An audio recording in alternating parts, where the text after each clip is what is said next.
So, welcome everybody. Today we're going to be talking about mirror work. So, I'll dive into what is mirror work, what are the benefits of mirror work, and how to practice it. So, it's all in the theme, the last few weeks, I've been talking about healing trauma in the body and identifying emotions and healing your inner child. And so, this is kind of like the next step of the inner child piece of like mirror work. So first question I have is, anybody here done mirror work before? You just raise your hand, sort of. Okay. So I first learned about it actually, like if you follow Louise Hay, I learned about it from her a long time ago. So she had a book called, or has a book called You Can Heal Your Life.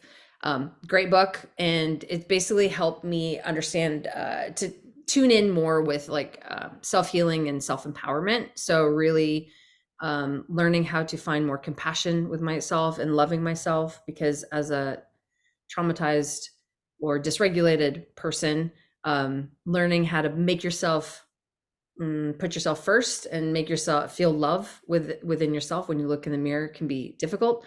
So mirror work is a self-help practice that involves using a mirror as a tool to help for reflection and self-acceptance. So a lot of times, in my experience, when I'm dysregulated, looking in the mirror, the first thoughts are negative and can be very hard and harsh and difficult. And so doing mirror work is basically, the idea behind it is that you're looking into a mirror and affirming positive statements and giving yourself compliments at the end of the day, just creating dialogue within yourself to find self-love and to look at yourself in the mirror and really look at yourself.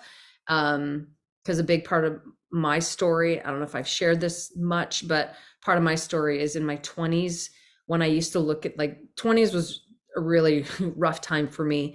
And I was struggling with depression a lot. And I'd look in the mirror and all I would see is a skeleton.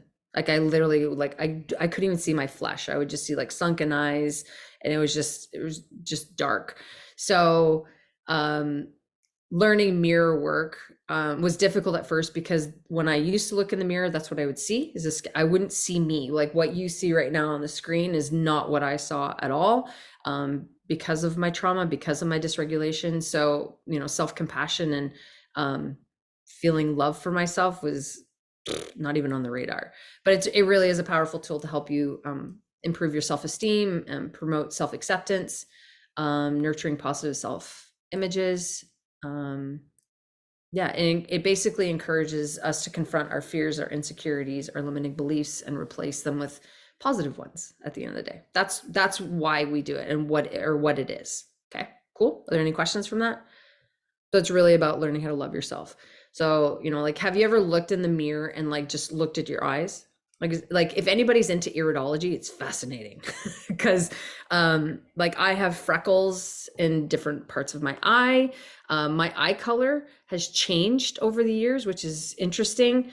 From a neurology perspective, when I talk about movement, I think it's just fascinating in itself. Like your eyes are your brain. Like it's not part of your brain, it is your brain, right? And the fact that a lot of trauma, in order to heal trauma, we got to take a look at the eyes. So when you have freckles in your eyes too. Awesome. Yeah. So, and the thing too, is that when you talk to an iridologist, those freckles, are linked to different organs and different energy meridians and all that type of stuff.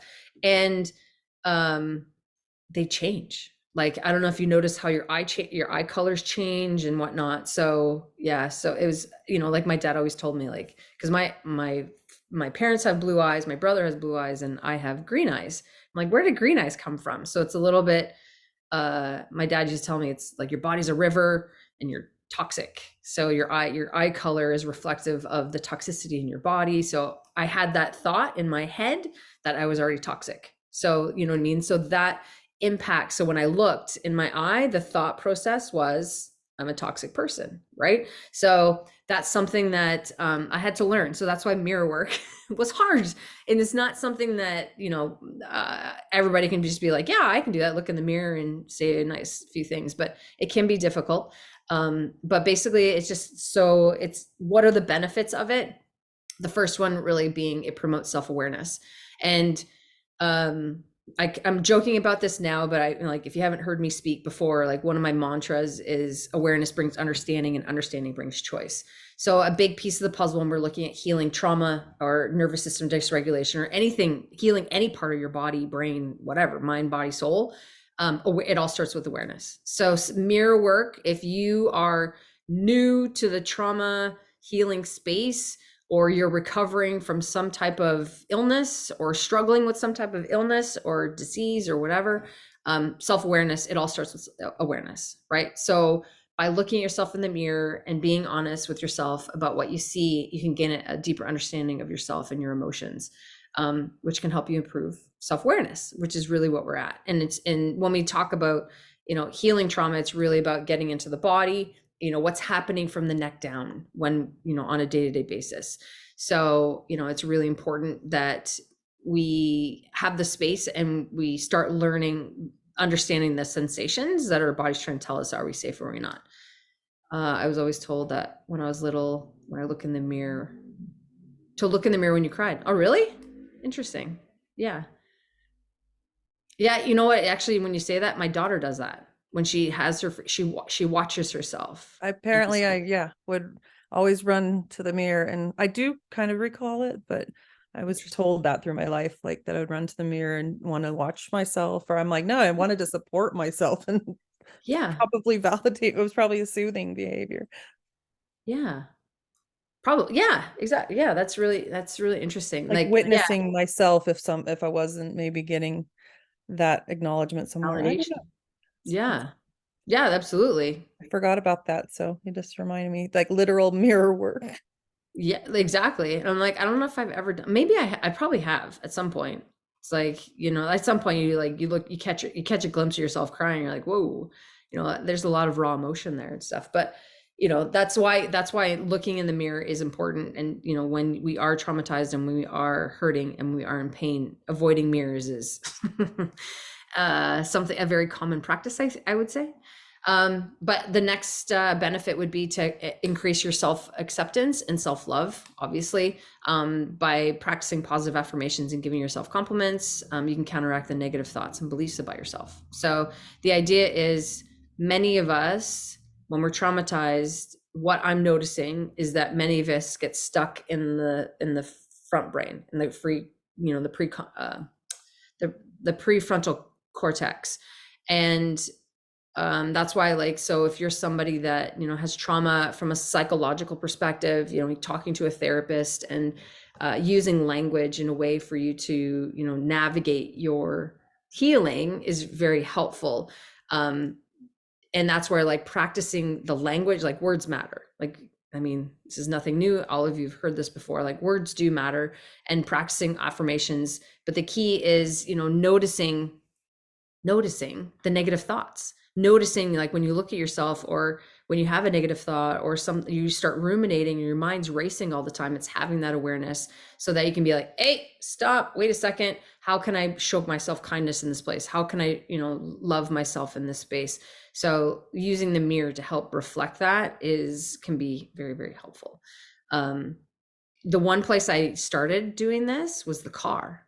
So when you look in the rear view mirror, or when you do the flip down, you look at before you get out of the car, you're like, you give yourself, like, I've done different ways, but it's like, say one nice thing about yourself when you look in there, or you give yourself a little pep talk or a little mantra or whatever it is that you need. But the idea is that we want to increase your self acceptance and self love, because I think in this day and age, it becoming in shorter supply, right? Because everybody, like, I think it's not ironic, but the fact that Ellen DeGeneres would end her show with "Be kind to others," like the fact that people need to be reminded, and it starts with us, right? It starts with how we look at ourselves, and when we're kind to ourselves, it's going to be not much easier to be kind to someone else, right?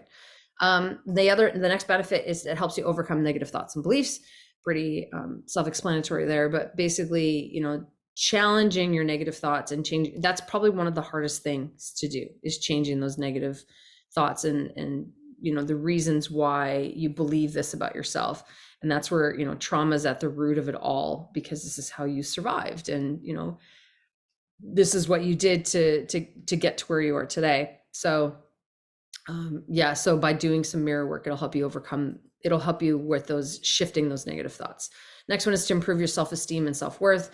By giving yourself compliments, you can counteract the negative self-talk. Pretty self-explanatory there.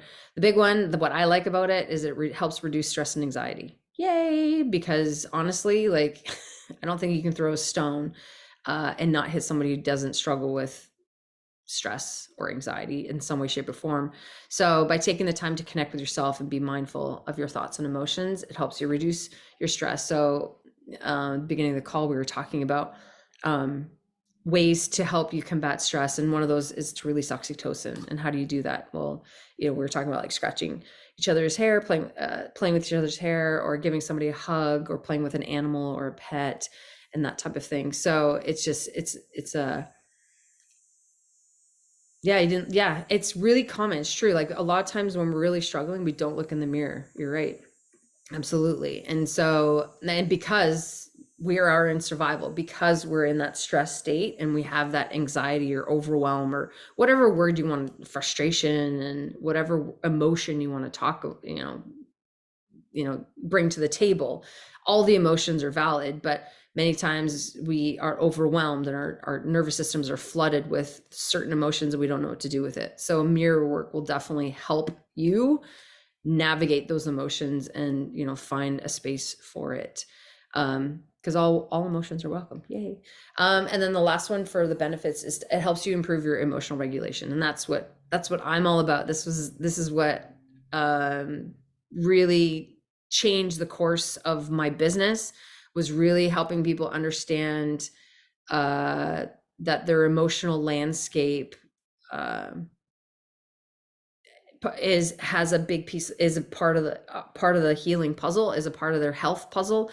So if you're somebody that struggles with digestion or sinus issues or like joint pain or whatever ailment that you may be struggling with, there's emotions that are linked to it, because it's all in the fascia.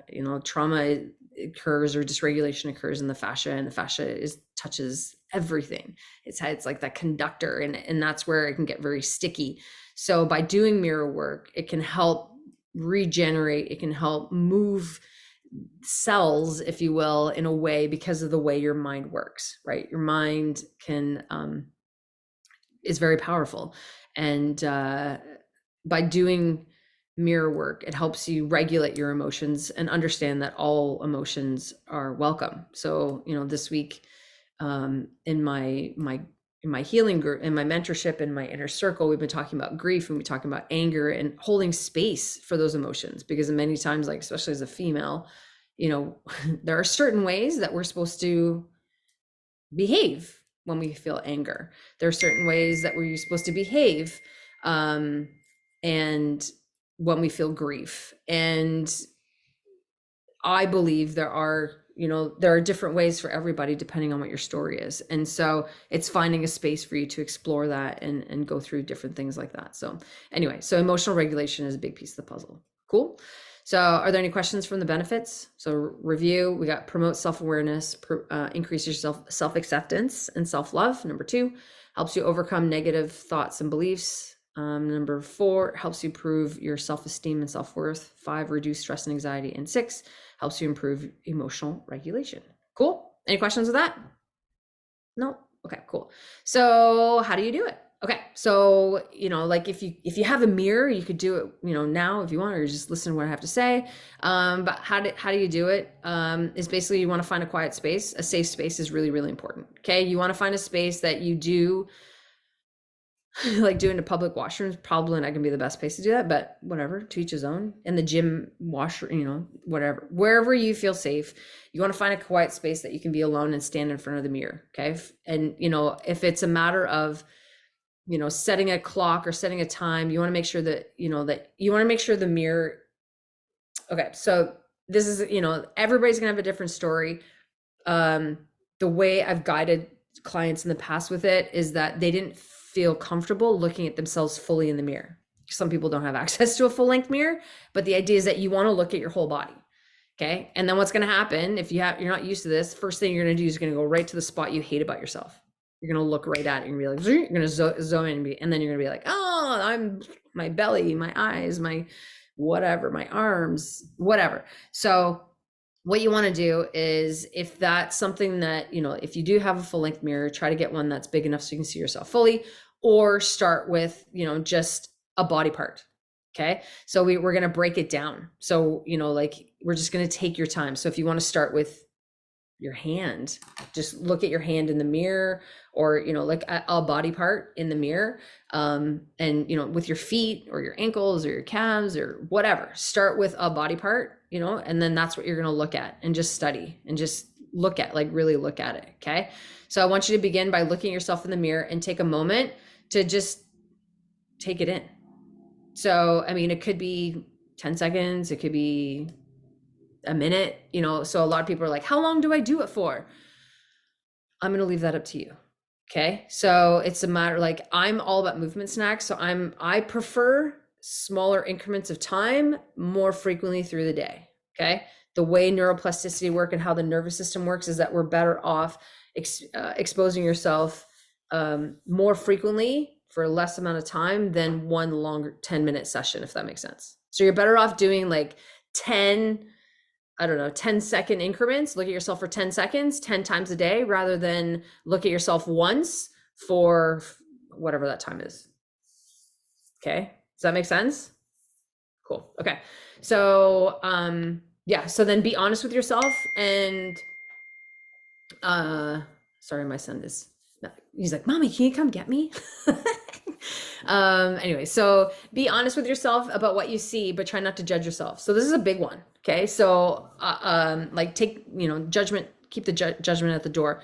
So with the mirror work, I found I'm really good at not judging people. Like, it's just when you start accepting and like accepting people as they are, many of us tend to definitely judge, but just look at yourself and just be, right? And that's really hard to do. So it's not like I'm gonna, you know, we're not gonna say anything to yourselves just yet, but you're just gonna take note. What you want to do now is like look at a body part, or look at your whole self, or just look at your face or your ear or whatever.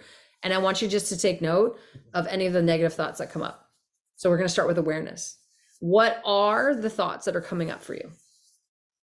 Okay, you can write them down if you want to do a voice memo. You know what I mean? Put your voice memo recorder on and just talk to yourself. Just say it out loud, because many, especially with women, we don't have a voice. We don't give that voice. We don't use that part, right? So we want to see which part. So if any of you have done IFS, internal family systems, we have these different parts. So parts work. So you want to see what part of you is coming up, right? So if you look at yourself and there's a negative thought, so then you can be like, I'm not good enough. I'm not attractive. I'll never be happy. Look at my saggy butt or whatever. Look at I don't have a gap between my thighs or whatever. Look at my knees. I don't even have knees. They're whatever. Look at my flat feet, whatever. Okay. So you just want to notice what they are. And then to take it just a little bit step further is ask how old this part is. How old is this thought?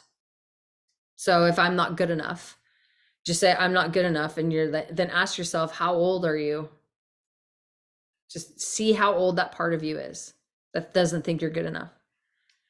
Okay, that makes sense. Cool. I'm not attractive. How old are you when you said that, when you first thought that? And just see if a number comes up. So you just sit with it and stare at yourself and you're like, I'm not attractive. How old was I when I first thought that? And there's going to be a number that comes up. Right? It's just like an intuitive thing. So then that's the part. There's a part there that she might be 5, 4, 3, 8, 18. I don't know, whatever. So we just want to bring awareness to that. Okay. I embarrassed my brother. What do you mean? I don't understand. The thought that came up for me was that as a little girl, I thought of age like 6, and I was like, I embarrass my brother. So I'm aware that I'm an embarrassment to him. You're an embarrassment. Playing in the ocean, yelling and laughing Yeah. at him, moving away from me. So Interesting. Right. So then that's where, so okay, so then we have that 6-year-old part that's like, I'm an embarrassment, right? So that's a part that's been living with you for a while.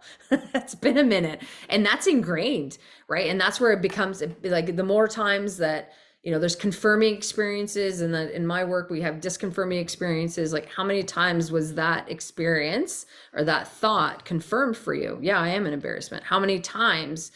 So then you're like, well, no wonder the thought's there, right? So how do we start shifting it? It's, well, then we start talking to the 6-year-old. So when you look, never ended. Okay. So there you go. So now, so the mirror work, what you would do is with that thought is talk to that 6-year-old part. Is you're going to talk to that 6-year-old girl and be like, what does she need to hear? Right? What does she need to um feel or whatever to know that she's not an embarrassment? Right? So that's where, so we want to challenge those negative thoughts. And so we want to come up, so you can come up with positive affirmations, or you can repeat whatever it is, that I am worthy, I am loved, I am enough, I am connected, I am awesome. Like, and change the tone. I'm awesome. I am like, I'm beautiful and I'm awesome. Like, yeah, yeah, like believe it. Because, the whole fake it till you make it, and this is the whole, I talk a little bit about this, but that's something that I struggled with for a long time, is like, fake till you make it. I'm imposter syndrome. And it's like, do I really believe this? Do I? But you want to, like, when you're able to target and talk to that part and offer them the nurturance, is nurturance a word? The nurturing that they need, or they want, or they're looking for, to know, like, what does your 6-year-old part need to hear, Wendy, that you, um, to know that you're not an embarrassment. You're perfect just the way you are, right? So that, yeah, I am worthy. I'm awesome. It's his deal, not mine. So it's not on me, it's on him, right? There you go. And then this is things. This is what you do start doing, is give yourself compliments. Look yourself in the mirror and be like, I'm proud of myself. I got this. I'm strong. I'm capable. Yep.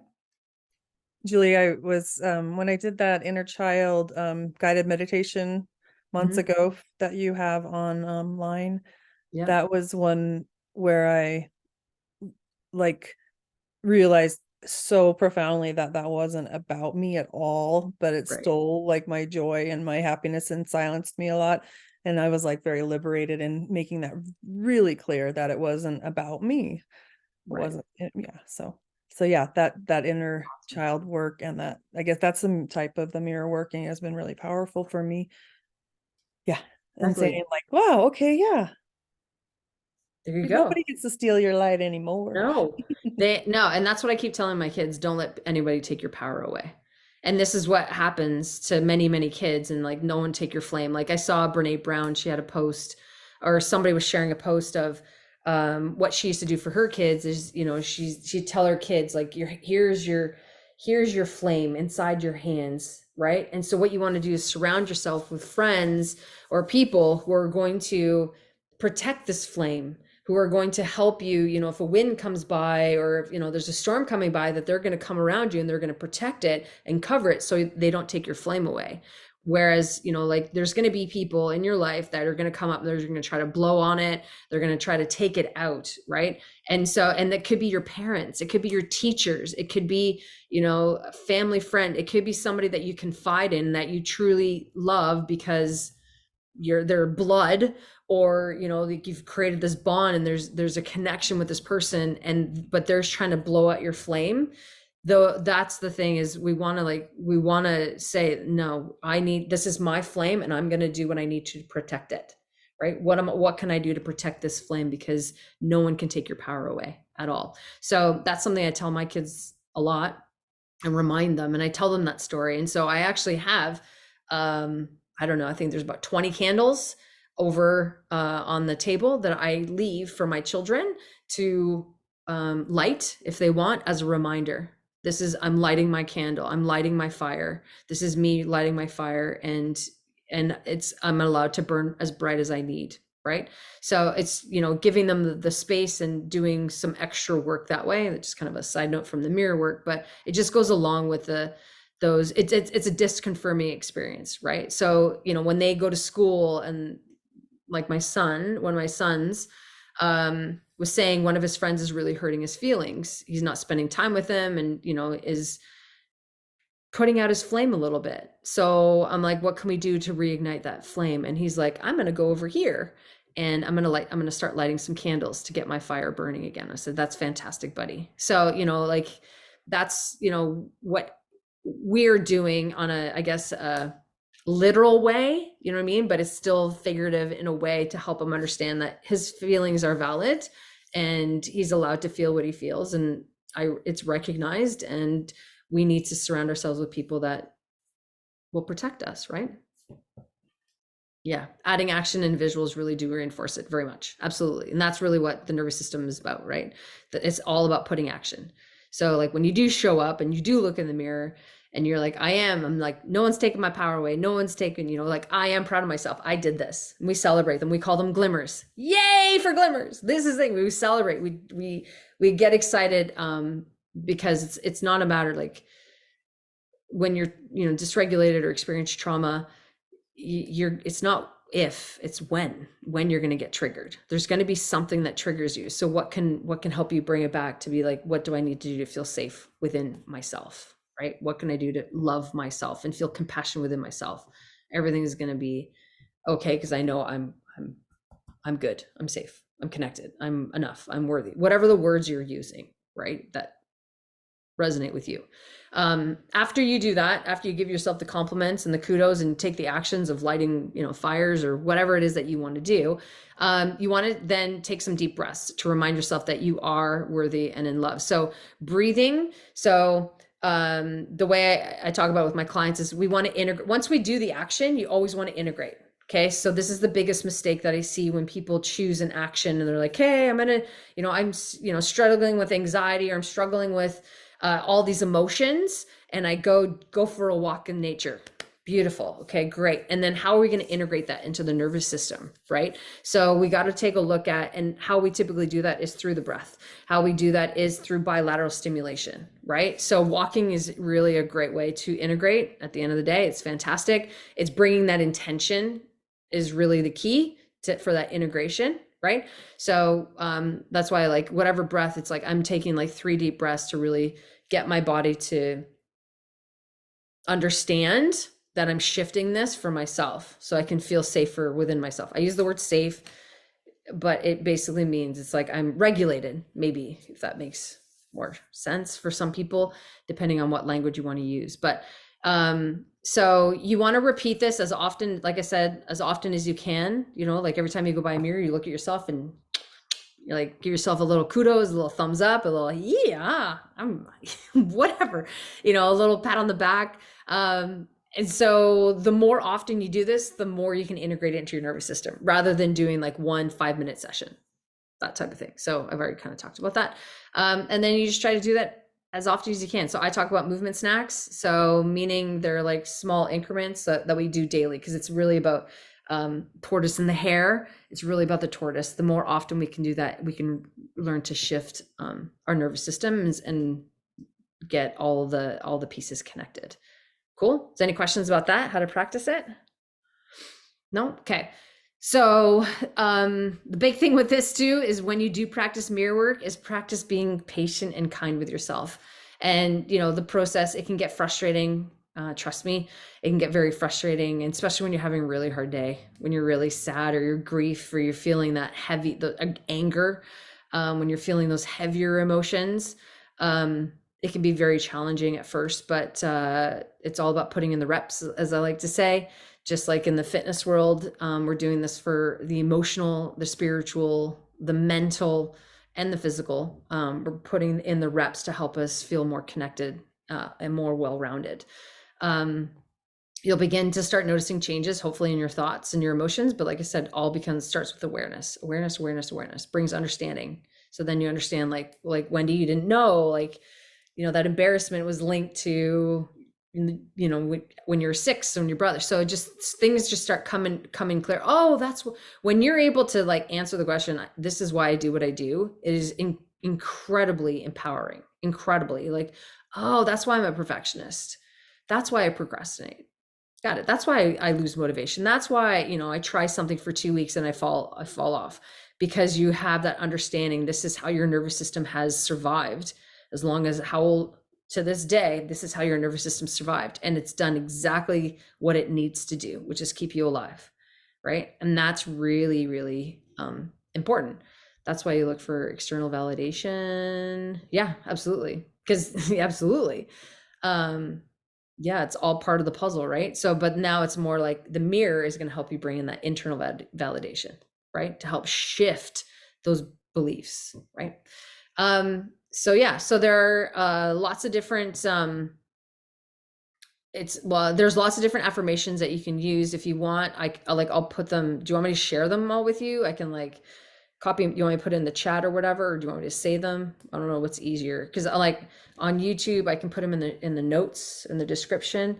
But basically, there's 20. I have 20 different powerful affirmations that you can use when you're doing work. I can do both. Sure. Okay. So let me copy and paste these here for you so that you can take them in the chat. There you go. Oh, it's too long. Come on. Okay, let's do 10.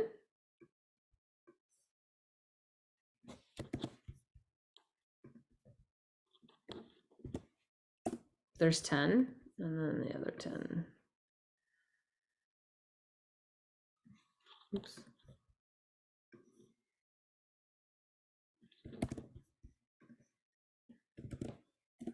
So if you're like, I don't know how to get started with this whole mirror work, what are things that I can start saying to myself? This is just a guide, but for example, the first one is I am worthy of love and acceptance exactly as I am. So the other thing too, what to help you with this, an app that I downloaded is called I Am. That's really helped me with these affirmations. And so I get notifications. I set it up for 5 times a day. And how it worked with me is that what I would do is get the notification and I would read it and I would, pause for a few seconds to notice, did I believe that? Did I believe that notification? So if the notification was, I'm worthy of love and acceptance exactly as I am. If I say that to you and you're like, yeah, I believe that in myself. Great. So then what I would do is okay, so if I was getting no's constantly, then I would keep looking, I would keep the notifications coming. But if I was noticing I was getting a lot of yeses, that's where I started noticing that I was shifting in more of a positive mindset. I had more of a positive energy around me because I'm like, yeah, I believe that. Of course I do. Of course I love myself and I know I'm worthy, right? So it's a no-brainer. How could I not? Because I'm amazing, right? And it's like a lot of people are like, oh, you're so conceited, because that was a big part. Like for me in high school, it was like, oh, this overconfidence and this conceitedness and whatever. And I'm like, no, it's just that I love myself enough to say it because I didn't hear it enough as a child, right? Most people don't at the end of the day. So the next one is I choose to release all of my self-limiting beliefs and embrace my true potential. Number 3, I am deserving of happiness, abundance, and success in all areas of my life. 4, I'm grateful for my body and treat it with love, care, and respect. It's a big one because a lot of us don't, because we eat our feelings, we drink our feelings, we smoke our feelings, right? Whatever's going on, we tend to do things to our body. Like I used to use exercise, I used to punish my body a lot. So that's a big one. Big one, big one. That was number 4. 5, I forgive myself and my past mistakes and release the lingering guilt or shame. Ooh, that's a biggie. That's a good one, eh? That's a good one for sure. 6, I'm capable of creating a life filled with joy, love, and fulfillment. Absolutely. I believe that for sure. But do you? That is the question. 7, I'm confident and believe in my abilities to overcome any challenges. 8, I radiate love and positivity, attracting positive experiences and relationships into my life. Yeah. So are you surrounded by healthy, supportive relationships, or do you have more toxic, negative people dragging you down and you feel like you're drowning? Right. 9, I embrace my uniqueness and celebrate my individuality. You are perfect. You are amazing because you are unique. You are you. There's no other one. You've heard it before. There's no one else on this planet like you, right? You are perfect. 10, I am in control of my thoughts and choose to focus on positivity and self-empowerment. It's a good one. Cool. Do you want me to keep going? Do you like these? You're like, yeah. Well, are you thinking about them as I read them? You're like, yeah, okay. How many of them are yeses? Like, it's actually, it should be how many yeses did you get in this, right? How many yeses did you say? So we'll do that for the next 10, okay? How many yeses did you get in these from 11 to 20? You ready? I'm open to receiving abundance from the universe in limitless ways. Can you say yes to that? 12, I am deserving of nurturing and supportive relationships in my life. Heck yeah. I believe that. 13, I choose to let go of comparison and appreciate my journey. Ooh, do you try to keep up with the Joneses? Yes or no? 14, I release all of my fears that hold me back and step into my power with courage. Yeah. 15, I trust in the divine timing of my life and have faith in unfolding my path. It's like, yeah, I'm thinking that. I'm like, yep, I just had bunnies born this week. I didn't even know it was going to happen. Just roll with the universe. The universe is like, yep, here we go. We got this. The universe has got a plan. It's all good. 16, I'm grateful for the lessons I've learned from challenges as they have shaped me into a strong person. Yay. 17, I'm worthy of self-care and prioritize my well-being in all aspects of my life. Heck yeah. You're not going to grab that glass of wine tonight. You're going to do some deep breathing or take a bath or do something that's a little bit more healing, right? I'm a magnet for positive opportunities and experiences. Yeah. I get all the green lights. I don't get red lights. Green light, let's go. You know, when you're driving, you're like, "Gah, why don't am I getting all these green red lights?" Right? And then sometimes you just get all the green. You're like, "This is it." I'm like, everything's in flow. It's awesome. I embrace change as an opportunity for growth and transformation. And the last one is I'm connected to a limitless source of love, wisdom, and guidance. Cool. How many yeses did you get? You're like, I got to work on it. So I got to do a little bit more mirror work. Yeah. But yeah, so those are some affirmations that you can do. So basically, it's really about helping you bring awareness to, you know, what are your thoughts? What do you actually truly believe about yourself? And how to, you know, these are simple ways on how to help you shift. Cool. Are there any questions? No, that's all I got. There's no questions. There's a lot of thinking, though. Yeah, A that's lot. it. That's good. Well, it starts with awareness, right? Yes. That's it. So it's like now it's like, okay, how can I start shifting my thinking? You know, how you change that stinking thinking that came out? I read that somewhere this week, and like, how can I start shifting that? So, I mean, everybody has their, you know, modality and everybody has their own style and how they do it or whatever. But at the end of the day, the whole point of this chat today was more to bring awareness to the table and to bring, you're like, oh, is this something that, you know, I should, you know, possibly try or consider to help me shift my mind so that I can connect my physical, emotional, and spiritual body, right? Is this one piece that I can nurture a little bit more to help me heal, to help me connect and feel loved and feel worthy and all that stuff, right? So that's why it's you know, it's the next step to the inner child talk that I did last week. So if you didn't watch that one, go back and watch that one. That one's there. Okay.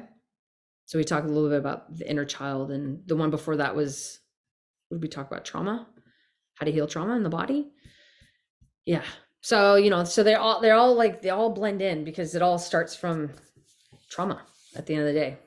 You know, how do we heal from those deep emotional wounds? Because we didn't get the support, we didn't get the love, we didn't get the validation we needed. So we responded in ways that our nervous system did what to do to help me survive. So that being said, the next talk to help with healing, the next step for me is I'm going to talk about 6 steps to helping you forgive and holding grudges. So like, Wendy, how do you let go of like your brother, you know, keeping you feeling like kind of putting you in a cage, if you will, you know, and how do we forgive? How do we forgive the people that have hurt us? like we've been talking a little bit about grief and, relationships and whatnot, and how some people, like for me, there's some people that I realize will never live up to, they're not validating my experiences the way I would like, and they probably won't because of their own story and their own experiences, but I need to forgive that because they did the best that they could, right? That's, So I'm sorry, Julia. That's something that's very, very hard for me to do that. And I work every time, every day, and I still, hard. it's okay. The next day coming up again, I say, what the hell? When is going? First of all, I say I want to stop be the victim, because when you think about the person, whatever they happened and they did it to you, at the same time, I see myself as a victim, and I'm tired to see me as a victim. I want to be forgive and let go. And as well, like when either my dad passed away last month, I'm sorry, and it's hard. It's very hard to let him go as well. So it is. So I'm right now. My feelings is very mixed feelings. Like I don't know. I want to forgive people hurt me. On the same time, I want to leave my dad, let go, but it's very hard. It's very hard to forgive. Believe me, I try YouTube, I try everything. I went to looking for, please guide me, give me a tool that will be okay. Yes, finally I find something where the way I can find that. And it's very hard. It's very hard. I don't know how to do it. Actually, I don't know. Next week we'll talk all about it then. Okay. Perfect. See? That's how the universe is like, yeah, Tiffany, I got you. The master, when we started your MasterCard the first time, I was like, I'm in the limbo. I don't know what to do. When you start talking, the light came in my head. Yes, finally, I find the way. And I continue with that, and I feel away, but it's like, now is the forgive and let go, Okay, I forgive you. I can say that I forgive you, but it's in my head and it's still on my chest, and it's hard. It's very hard. Verbally I can say, but mentally and physically still in my body. It's not. They don't let go. It's not go. Yep. Then that's okay.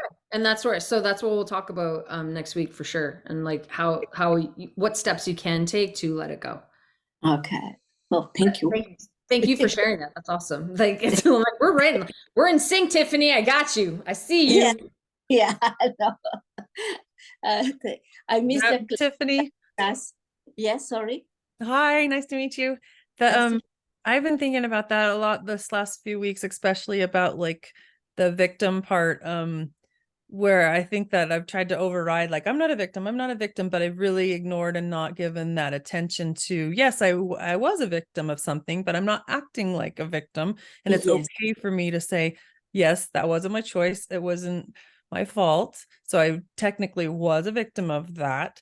But I think the very, like, honoring that and accepting that, like, and giving myself that attention instead of always just putting it aside and not wanting to like embrace that and saying that's not healthy for me, is like, no, okay, I need to honor all the parts of that situation or the way I feel before, like, I can really not be showing up in life as a victim. And I think just the awareness of even thinking I don't want to be a victim, or I'm tired of feeling that way, right there is just already means that you most likely are not behaving like a victim. No, but I think there's like the shame around all of that for me. Yeah, at the same time, I don't act like a victim, but when you talk with somebody or something, by the way, when you say, "Oh, I'm trauma for this thing," something happened, or I just let know what happened in my life. My head, by the way, there we go. Your victim's coming out. It's like but I don't feel a victim, because, like you say, first of all this stuff happened to me. I was very a child, so I know you cannot have the choice to say yes or no. So now growing up took the time to realize that was not my choice. But still, when you talk, I say, oh, that music tricked me, that movie tricked me. Why they trick you? And I don't want to explain everyone why, because this is my personal life. but still in that my head is okay, I think you continue like victimize yourself, because that thing is still trigger you. It's like, so it's like, and I at the same time come victim. I remember the people do the bad thing to me. So, and I say, okay, I think maybe I forgive them. I try the meditation, I close my eyes, I see them, and I say, okay, I let go, I forgive you. Nothing happened. So it's like, no, nothing, it's still there. So yeah, I know, I understand what you say. Sometimes I don't think I'm a victim anymore. I don't say, I came sober for almost a year, do my therapy, and I realized it's not what happened to me was not my fault, but it's still there. It's like, I want to let go, no, leave me alone. Yeah. I don't think you're alone in that feeling, in that Uh, saying. So yeah, for sure. For sure. Awesome. Well, thank you so much, ladies. It was a pleasure. And so yeah, so I look forward to chat next week, because it looks like You know, we it's got so some stuff to interesting. chat. We're Yeah. sitting here talking about the affirmations, so I was like writing them down, like I've been doing in our different meetings and lives. So it's like writing the words down, like I am, and then protect the flame, and how do I, how am I going to keep the flame lit and be around people that protect that flame. And then I started writing like, I am perfect, I'm worthy, and I'm lovable, and all these other words. And then the picture came through of my the newborn with like his nameplate that they had made to put in, take the picture with. So I wrote his whole name down, and I started writing words about like this newborn baby of like amazing, perfect, like just pureness, precious. And then I like translated those words over to like my list. So I have 2 lists like going of affirmations towards this baby and celebrating this birth, and just thinking how like innocent and just pure and perfection that is. And then that was me, that's me too. Yeah. So like it just was like, yes, Wow. perfect, awesome. Love that. I love that. I love the intertwining. Yeah, just totally merged. And I'm like, oh, yeah, cool. That's amazing. Thank you for sharing that. Thank you for you guys. Thank you.